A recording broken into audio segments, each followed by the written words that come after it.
Dune 3 begins filming today. HBO's The Last of Us drops its two main writers. Tom Cruise's next movie gets stopped by Warner Brothers.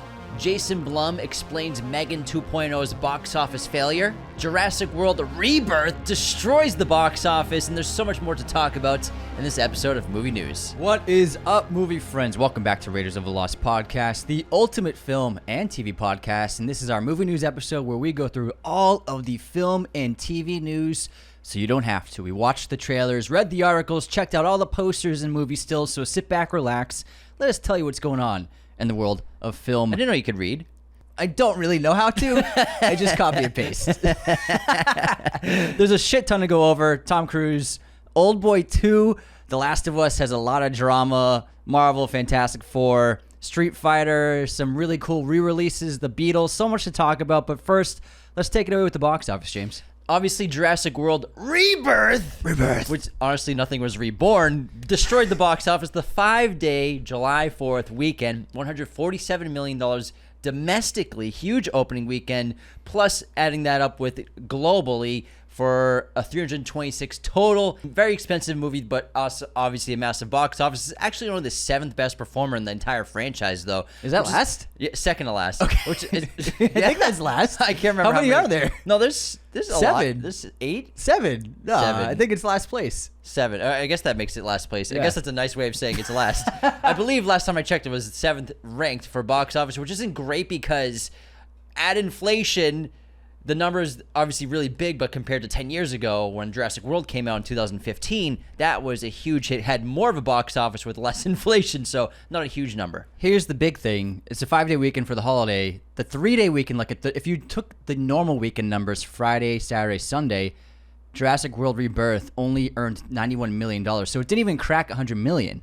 So that's a big sign of the fan investment in this IP might not be as strong as it used to be.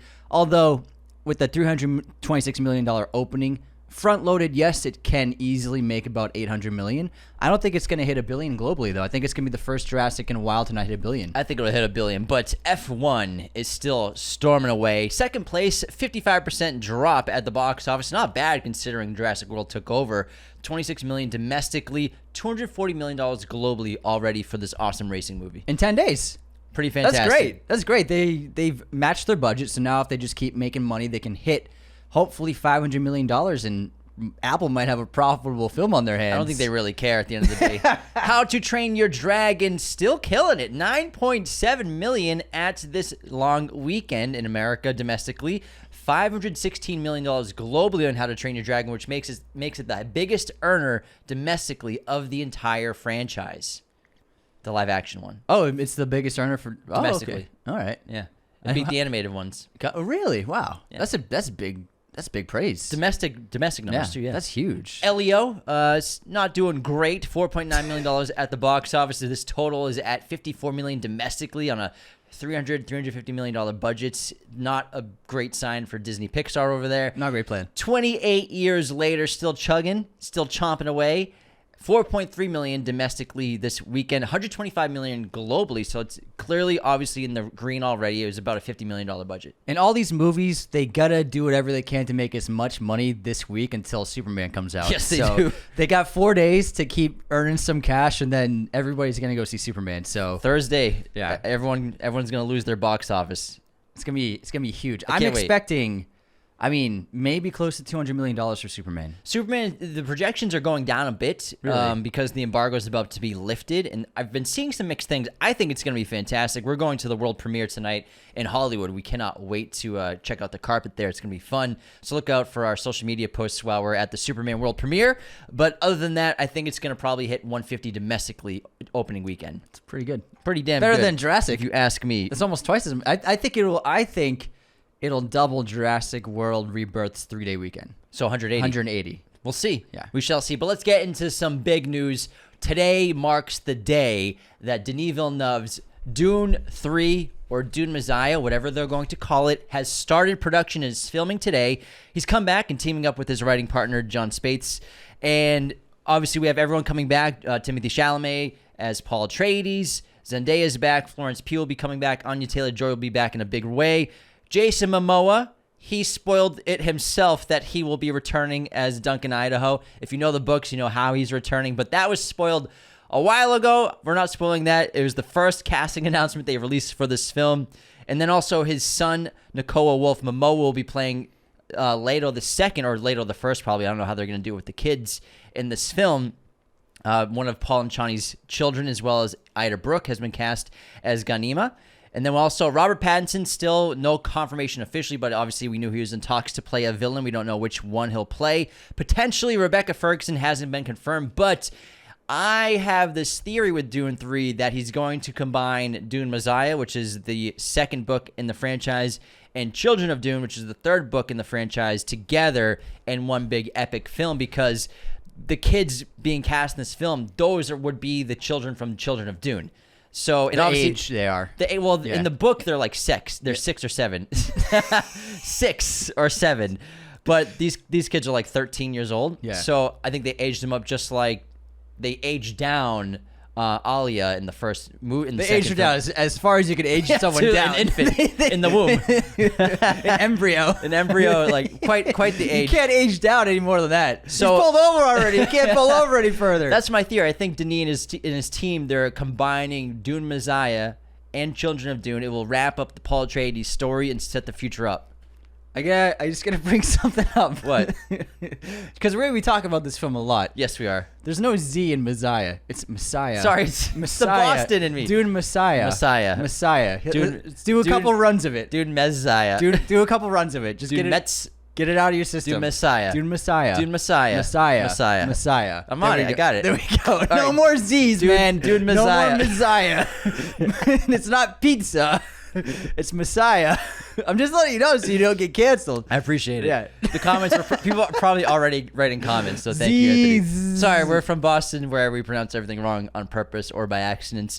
So that's my theory. I don't know how you what do you think about that? I haven't read the book, so I don't know. What's my theory on Children of Dune? I don't know. No, because the kids are in this movie, so clearly it's gonna probably combine Children of Dune with Dune Messiah.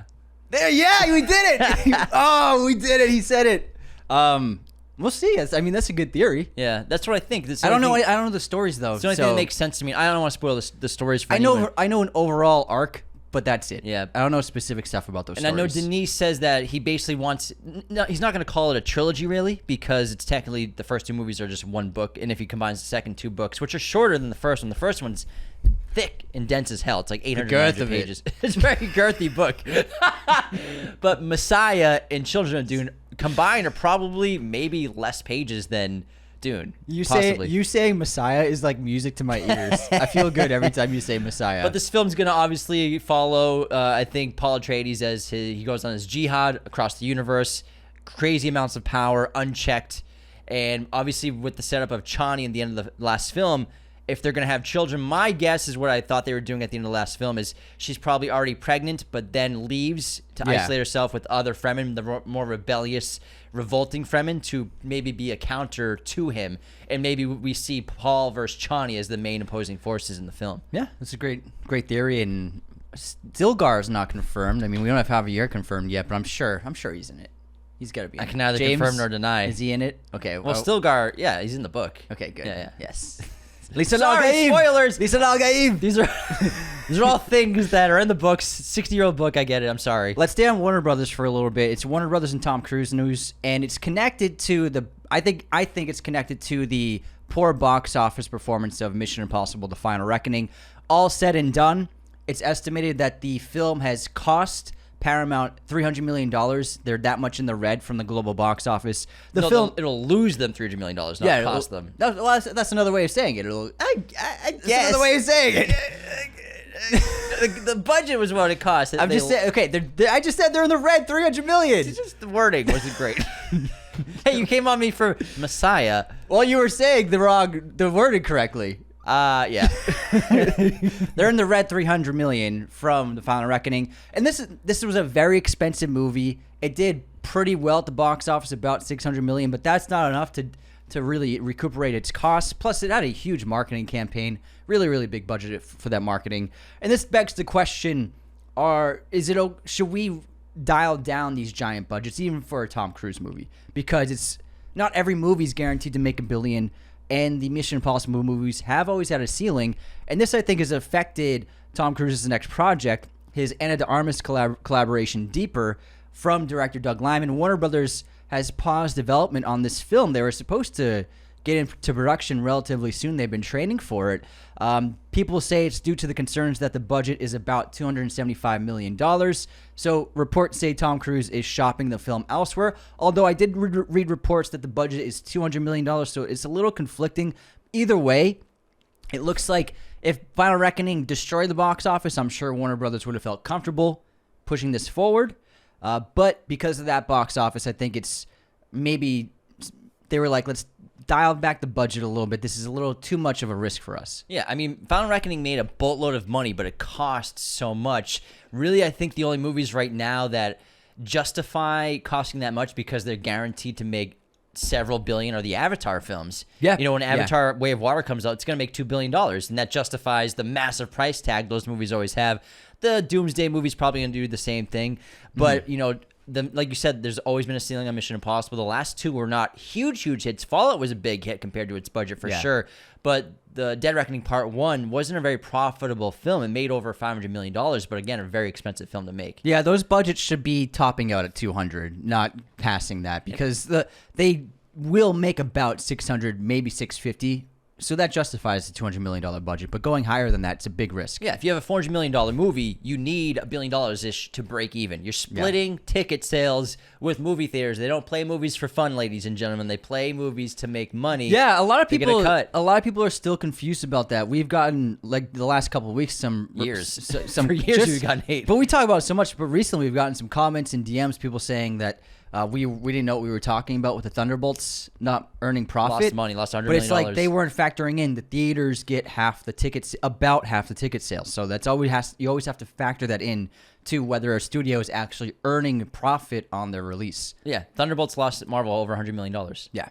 It's just the way it's just facts. It's numbers. Objective truth, guys. Numbers. Objective truth. Numbers. We don't like to talk about stuff like that, but that's what we do. You think we like it? We talk about the box office every Monday morning now on Movie News, but also something I don't like. I don't hate like this. Did you read the stories? I dabbled. I almost puked when I read the headline. I didn't want to read the article. Oldboy 2 sequel in development. Tell us what you. I didn't even want to look at it.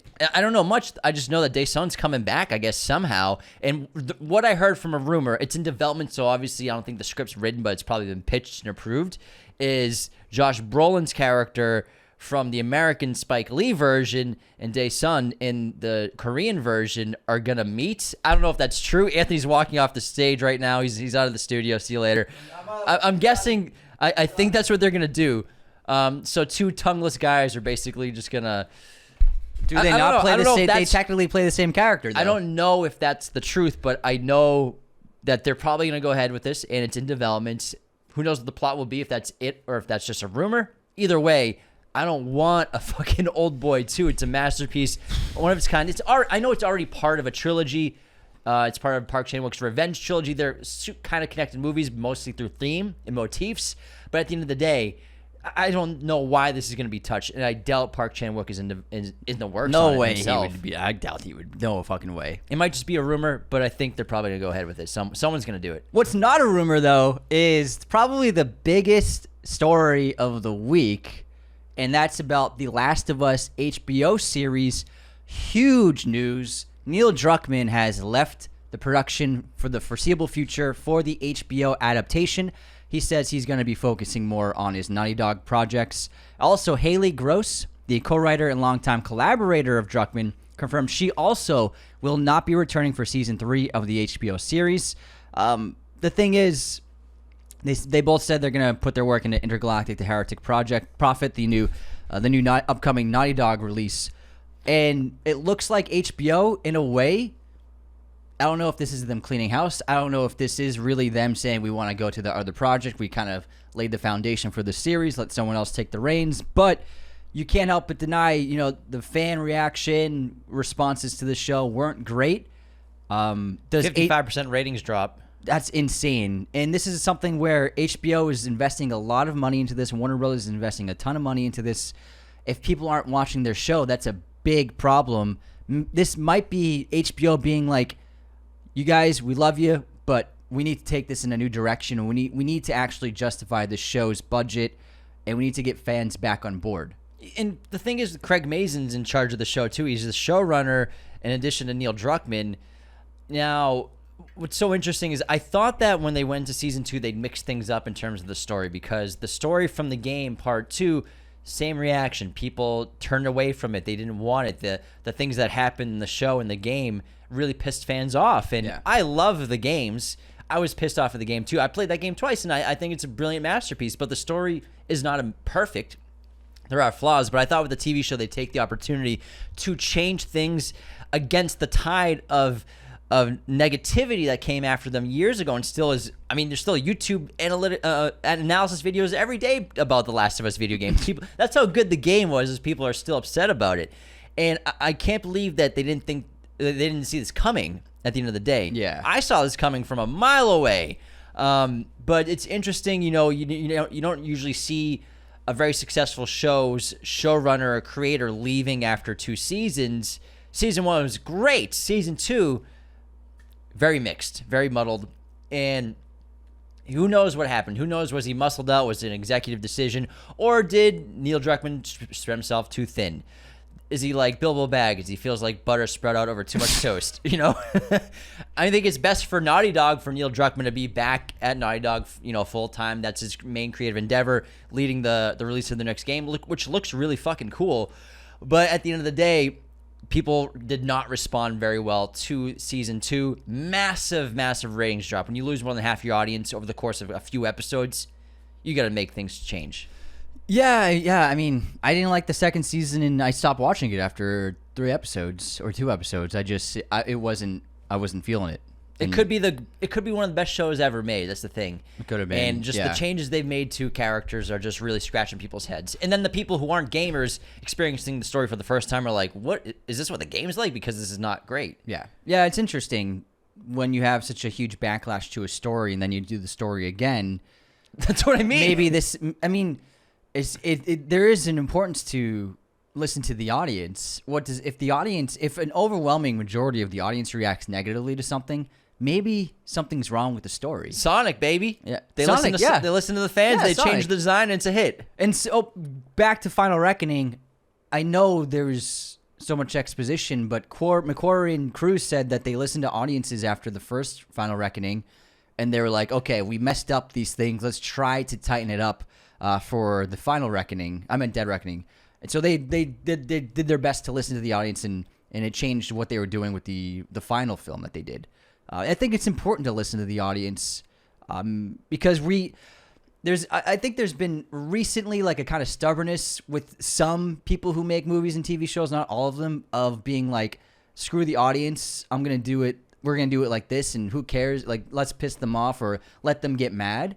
That works independent, low-budget stuff like that, but not worth a $300 million action movie. Yeah, but also, like, in entertainment, you are beholden to the audience. You work for the audience. The audience doesn't work for you. You work for the audience. So it doesn't really make sense to not listen to them in some capacity. Especially when you have 7 years of things to look at. Yeah.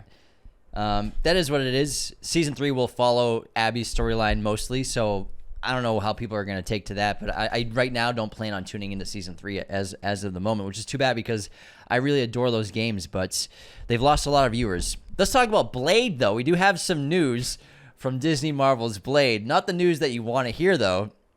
It's connected to Sinners, where Disney sold the Sinners production team a lot of original wardrobe, which was made for Blade when they were about to go into production 2 years ago, and they stopped production a week before filming.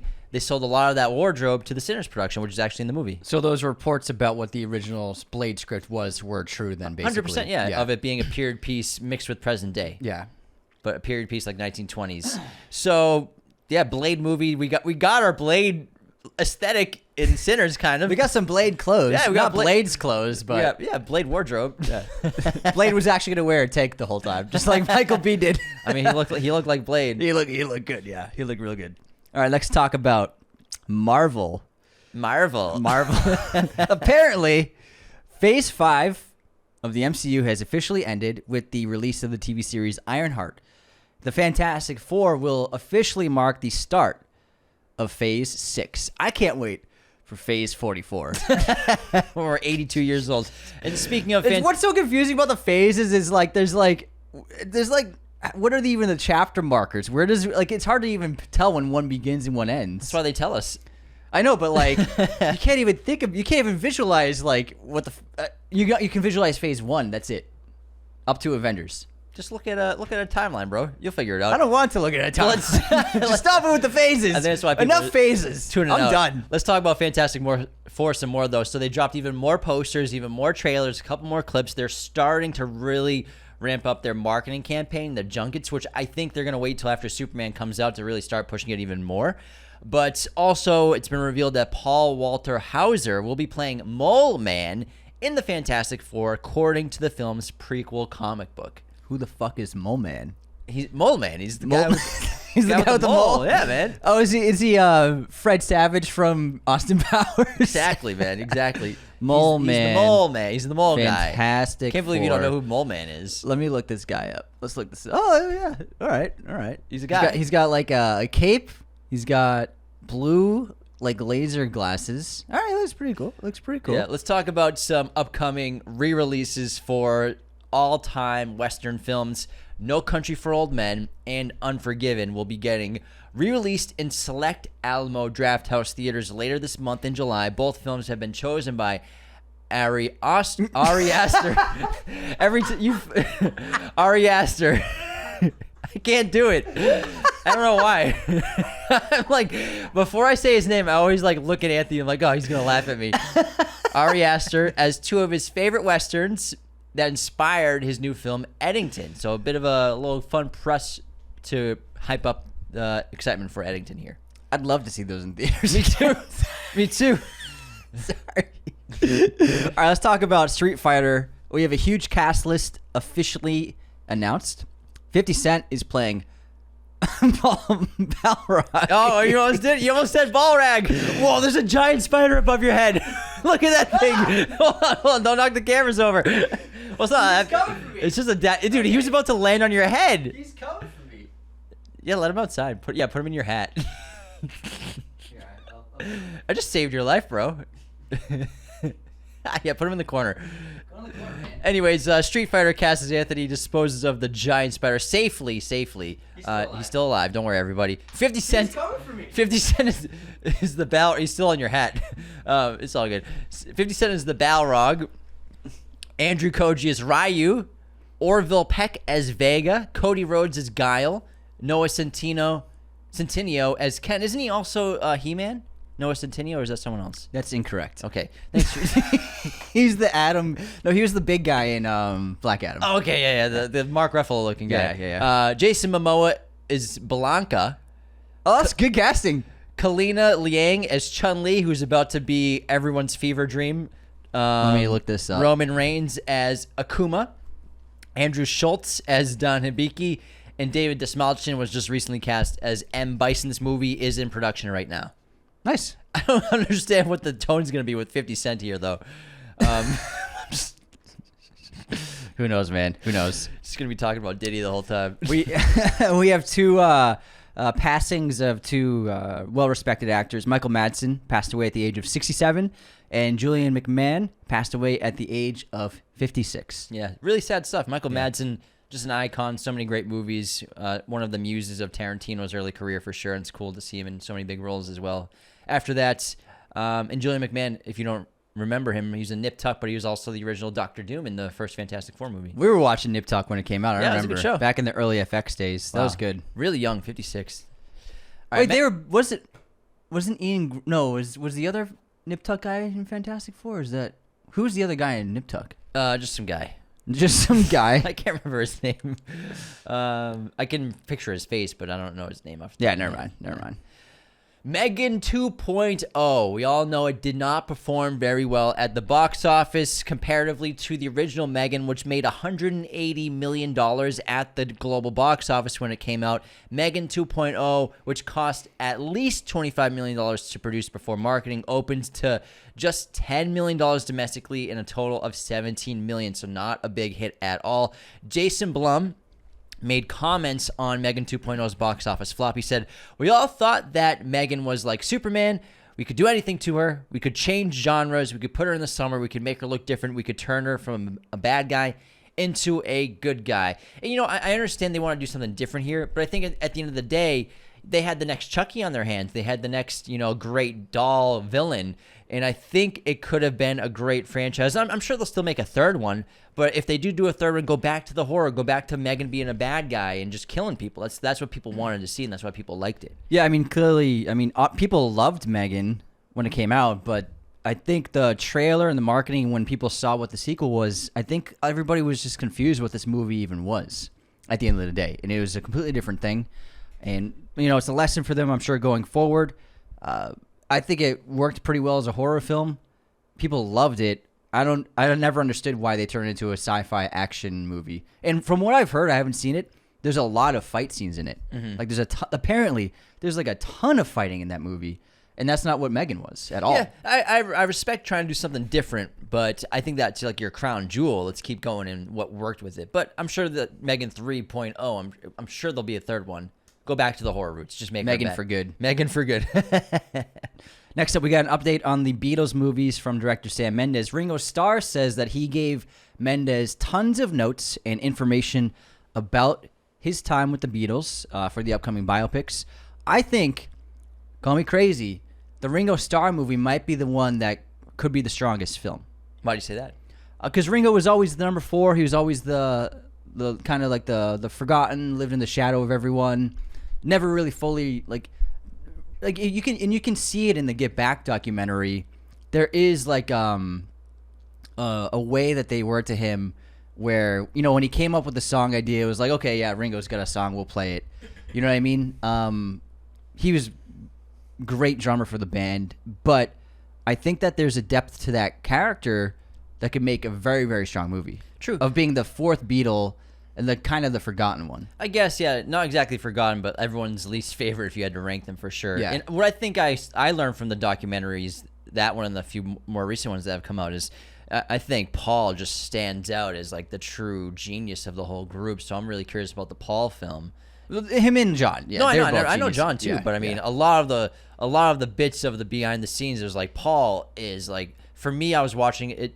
I interpreted Paul as being the leader. Paul was the captain. Yeah. Paul was the captain, I think. You can definitely see that in the Get Back documentary where he's the one keeping them motivated. He's the one keeping them going, and I think probably kept them together for a while. They're all geniuses at the end of the day. Yeah, George Harrison's wrote so many great songs. John Lennon, absolute genius as well. But when I watched the doc, I was like, Paul's clearly the lead of the band for sure behind the scenes. I can't wait for all the films, but that's cool that Ringo's involved. We got a new poster for Alien Earth, and this poster finally reveals like the full crew of this spaceship. I think most of the crew, they're in like what looks to be like an elevator hatch of some kind. 5 of them in the frame. It has a good look at everybody. I will say they're all quite young. Maybe they're like a young group of scavengers is probably my guess from it. We'll see going forward. But I do remember a couple of older people in the teaser trailer. Timothy Oliphant's in this. In the show. No, yeah. I'm talking about the crew, though. I think the crew, I think it worked for Romulus because of what those characters were, children of people who lived in a colony. But I think with a lot of these big IPs, we gotta get older actors back in these movies. I love Harry Dean Stanton in Alien. I mean, Alien's amazing. Yeah. No one's, Sigourney's probably in her late 20s. Youngest. Yeah. But still the rest of the cast, they're all like 40s. And Yeah. it works. I mean, John Hurt's probably 40, 45 in that movie. I know they want young blood. You want young hot stars. He was 17. He just looked at it. You want young hot stars. Big Instagram followings. Yeah. But still, at the end of the day, everyone likes movies, and I don't watch movies just because they have hot young stars in them. Yeah. And I'm sure it'll work. It'll be fine. But I do miss a lot of these IPs. They're reinventing their products with just young hot stars. This is what I'm talking about. Remember the other week I was like, where are the Paul Giamattis? Yeah. Where are the Philip Seymour Hoffmans? Where are the Harry Dean Stantons? Yeah. Like, we need a Harry Dean Stanton in this. You know what I mean? I know what you mean, man. Everyone was really hot in Alien Romulus. Everyone was very attractive. And it works, but like, we need... Because they were young scavengers. Young colonists, I get children of colonizers. But like, we need movies with like, people who look like people. People look like people. We need some fives. we need some 4s and 5s in movies again. Yeah, We man. need to feel like a real fucking thing. Yeah, I mean, Alien works so well. Even like the engineers, they just feel like engineers. Yeah, they just feel like it. Jaws is getting another re-release in IMAX. They did an IMAX release a couple of years ago, remember? We went and saw it, but they're doing a 50th year anniversary of one of the greatest movies of all time, August 29th. We're going to need a bigger screen, everybody. Definitely going to check this out. I wrote that. Yeah? It's on the poster. Is it? Yeah, that's their tagline? That's how IMAX is taglining it. Is it? Yeah, I thought you IMAX copied it from the poster. poster. Listen, we both know you don't know how to read, Anthony. I don't see it on the poster. I've seen that somewhere else. It I'm might have looking been- at. It might have been a tweet. Oh, it says it on the top. You're Yep, gonna, it you're says gonna on- need a bigger screen.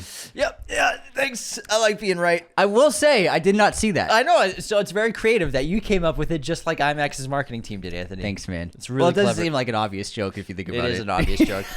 Trying to make you feel good. You know what make you feel good? Watching Pokemon the movie for free. It's on YouTube right now. The first original, movie? the Wow. OG Pokemon movie. You can watch it right now. I remember seeing that In theaters? Yeah, me, you, Dad, and we took our friend. Bunch of friends. Yeah. No, we went like a crew. Oh yeah, we went with It was like a few 6 guys. of us. Yeah, And then we got the card, the collecting yeah. card. Oh man, that was a good time. It was.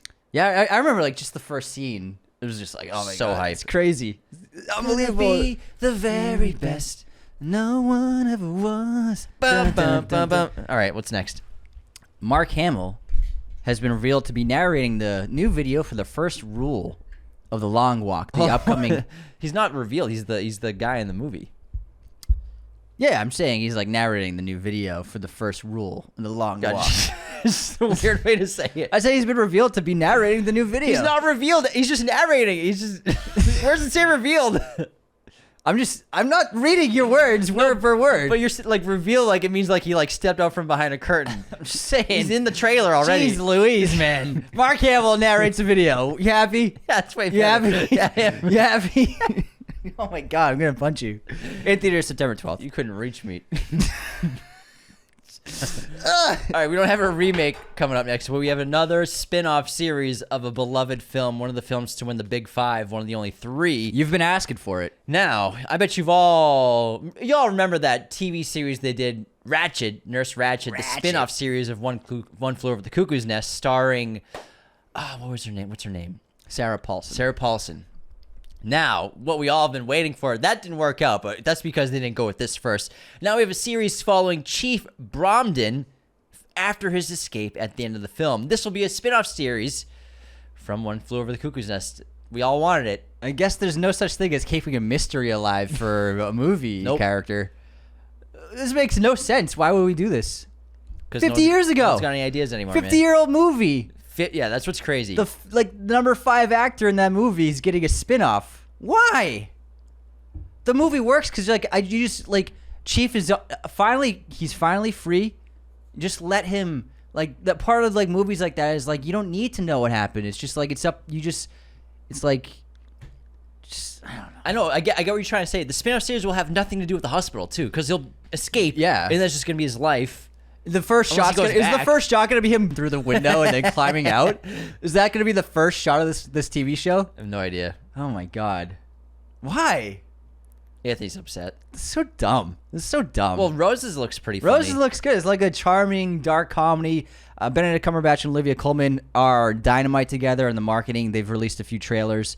The newest one, I think, is really great. The film follows a couple whose marriage is falling apart, leading to increasingly outrageous divorce battle behaviors where they're attacking each other, threatening each other. A gun gets involved. It's really fun. One puts a lobster in the bathtub while the other one's there. And it looks like a really fun movie about marriage. It seems like a movie that had been made 100 times in the 90s, 2000s, like a divorce, and Yeah, people yeah. like, I'm trying to do this to you. Yeah. But rated R, like dark comedy Yes. in a great way, where she's this very successful, world famous chef, and he's like he's a great architect, but he's not working, and so they're battling over the house, which leads to everything getting out of control. Yeah, he's like, I built the house. She's like, I paid for it. It's good. It's good. Looks funny. The Boys season 5 has wrapped production. Big career for a lot of these people were made from the show. I'm sure they're all miss it so much. Everyone's posting BTS stuff, but looking forward to the final season of the show. Yeah. Ford versus Ferrari news. Brad Pitt, marketing F1, talked about the film. He and Tom Cruise were the original two actors attached to the film when it was in pre-production. He said Tom dropped out because it was revealed that he wouldn't be able to do that much actual driving in the movie. So Tom was like, I'm out. What do you mean I'm not driving all these cars? Bunch of Walk of Fame stars have been announced. Timothy Chalamet, Miley Cyrus, Shaquille O'Neal, Keith David, Demi Moore, and others are going to receive stars. It's pretty like full circle with The Substance. Kind of, yeah. I feel like, once you get nominated for an Oscar, that's like, you're going to get a star at some point. And plus, she's been around for so long. Yeah. It's crazy. Timothy, he's still so young. That's pretty young to get a star. Yeah, I wonder who him and Miley, pretty young to get a star. Yeah. Although Miley's been way famous way longer. Yeah, she's been famous since she was like 10. Yeah, so I get that. But yeah, he did it in 10 years. There's a new trailer for a thriller called Relay, starring Riz Ahmed and Lily James. The film follows a secretive fixer who brokers payoffs on behalf of corrupt corporations. In theaters, August 22nd. Looks good. I love Hell or High Water. Yeah. Mackenzie's a good director. Yeah, David Mackenzie. It's got like a Michael Clayton kind of vibe to it. Yeah. So I love those kinds. I love conspiracies and thrillers like that. I just love conspiracies in general. They're a lot of fun. Do you like alien conspiracies? Sure. Yeah. All kinds. What's the craziest alien conspiracy? I feel like it's obviously a debate for whether it's real or not. Is the, what's his name? I don't know. Thanks for that theory, James. Hold on. Bob Lazar. Wow, what a theory. The Bob Lazar story is outrageous. Oh, yeah. That's like my favorite one. Anyways, whether it's real or not. That was really anticlimactic. Sorry, it took me 5 seconds to remember her name, man. Another trailer, Afterburn. It's the sequel to After Sun. Just kidding. Dave Bautista replaces Paul Mescal. No, this is a Dave Bautista action movie with Olga Kurylenko and Sam Jackson. This is a weird-looking action movie. I got to be honest. It follows a treasure hunter in a dystopian future where societies have basically fallen apart, and Sam Jackson enlists Dave Bautista to track down famous pieces of art, and in this film, he's tracking down the Mona Lisa to save it and protect it. A solar flare destroyed Earth's eastern hemisphere, and everybody lives in dystopia. It looks like super bloody action movie. It's not a great reaction. I'm gonna steal the Mona Lisa. I don't know. It's a weird dystopian action movie with stealing the Mona Lisa. It's a weird combination of things. Sounds like Army of the Dead without zombies. Yeah. Michael Douglas has announced that he is retiring from acting. A legend, an icon. Loved so many of his movies growing up. I don't know. Was his last movie Quantumania or? I don't remember. I hope not. Yeah. But what's your favorite Michael Douglas movie? It's tough, He's in so many bangers, but I'll probably go with The Game. Which is great. Probably The Game. What's yours? Basic Instinct. Nice. Good It's pick. really good. Paul Verhoeven. He's fucking awesome, man. It's a good pick. It's great. All right. Final bit of news for today. Lena Dunham's new film, Good Sex, starring Natalie Portman, has announced Trammell Tillman has joined the cast alongside Mark Ruffalo. I like the story synopsis for this film. It follows a woman who falls for a Brooklyn hipster in his 20s just as she begins a promising relationship with a successful businessman in his 50s. I think it sounds like a fun little rom-com. You want to be in love with a hipster. That's my Trammell Tillman impression. He's going to say that exact line. Are you out of your mind? What exactly is your plan? He's such a good actor. All right, well, that wraps movie news. Lots of fun stuff to talk about. I'm so stoked about Dune Messiah. God damn it! Messiah filming. Oh man, that's why I'll never be I knew an it actor. Wouldn't stick. I knew it wouldn't last. No, it'll work. It would. I knew it would. It'll stick at some point. Let us know what your theories are for the third film, or any thoughts you have on these new releases. Who's the director of Eddington? Of Eddington? Yeah. Ari Aster. There we go. Ari Aster. See what I did there? I made the you put a Z in there, man. I made the S a Z. You put a Z in there. Just leave comments, like, subscribe, do all the things. Follow us on Instagram, TikTok, social media accounts. Engagement is really key for us. Stay tuned for our Superman cast interviews, which should be dropping, I believe, this week with DirecTV. And don't forget to go to movieposters.com and get your posters saved with our coupon code Raiders10 at checkout to get 10% off.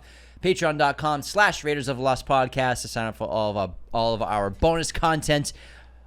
Help us out. Do all the things. 5-star ratings and reviews. The works. Take care, everybody. See you next time.